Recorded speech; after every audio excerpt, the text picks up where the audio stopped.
તો વલસાડના પાડીમાં તસ્કરોનો તરખાટ એકલી રહેતી મહિલાના ઘરનો દરવાજો તોડવાનો પ્રયાસ કરવામાં આવ્યો. ઘરમાં લાગેલ સીસીટીવીમાં ચોરી સામો નજરે પડ્યા છે. પૌત્રએ ફોનમાં લાઈવ વિડીયો દેખાતા પોલીસને જાણ કરી હતી. પોલીસે ઘટના સ્થળે પહોંચી તપાસ હાથ ધરી છે. વલસાડ જિલ્લાના પાડી વિસ્તારમાં આ બનાવ બન્યો છે. તો પારડીના પોણિયા વિસ્તારમાં રાત્રિના સમયે ચોર ટોળકી ત્રાટકી હતી. ઘરમાં મહિલા એકલી રહેતી હતી અને ઘરનો દરવાજો તોડવાનો તેમણે પ્રયાસ કર્યો હતો. જો કે ઘરમાં સીસીટીવી લગાવવામાં આવ્યા હતા, જેથી કરીને તેમના પૌત્રને જાણ થઈ ગઈ હતી કે કેટલાક શખ્સો આવ્યા છે અને ઘરનો દરવાજો તોડવાનો પ્રયાસ કરી રહ્યા છે.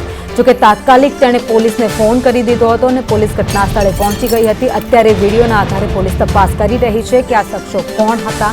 તાત્કાલિક પોલીસ ઘટના સ્થળે પહોંચી તપાસ આદરી દીધી છે. અલગ અલગ ટીમ પણ બનાવવામાં આવી છે. જે પણ આરોપીઓ હશે તેમને પકડી લેવામાં આવશે. તેમજ નાઇટ પેટ્રોલિંગ દરમિયાન પોલીસે શંકાસ્પદ ઇસમોની પૂછપરછ પણ શરૂ કરી દીધી હતી.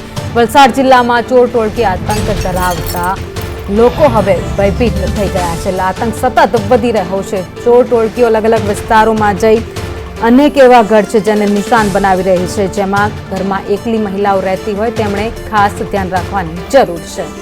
વધુ અપડેટ સાથે સંવાદદાતા જાવેદ ખાન અમારી સાથે જોડાઈ ગયા છે. જાવેદ, મહિલા ઘરમાં એકલી રહેતી હતી અને એ જ ઘરનો દરવાજો તોડવાનો પ્રયાસ ચોર ટોળકીએ કર્યો છે.